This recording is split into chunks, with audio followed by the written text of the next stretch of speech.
and she turned out to be really, really exceptional. So how would you say being transparent and, open, how has that affected your professional and personal life? But like more specifically professionally, because we know that, what is it, less than 2% of queer people occupy the C-suite? Is that right? Less than 2%, something like, it's like this Low. really low It's number. very low. It is very low. So, people are afraid to come out at work, afraid to come out as nurses or whatever the profession is, because we fear being overlooked for promotions. We fear discrimination. We fear retaliation. Like, did you always embrace your authenticity professionally? Because you're really up there now. I mean, I gave the introduction when we first started, but you've like led some really big change management things, and recently into a new position, a new leadership position with a really big company, as being yourself, which isn't that easy.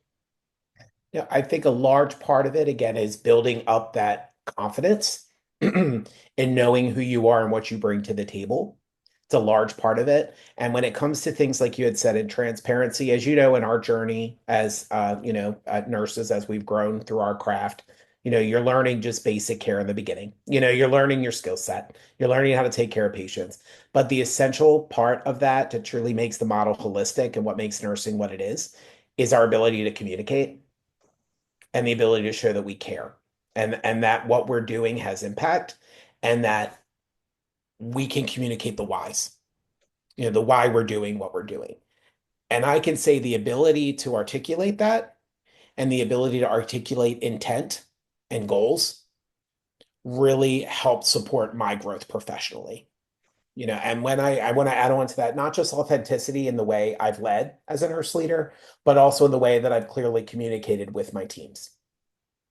We need to see more and more out there, particularly in healthcare leadership, that sense of transparency, that sense of vulnerability, and that sense of sort of value of our teams that we lead.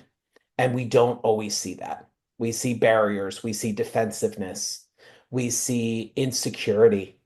A lot of that is insecurity. And I think that's a lot of why many people get passed up in advancement, etc., because there are folks that, don't feel that they fit the mold or don't mold with the status quo and won't kind of say, but this is the thing we've always done.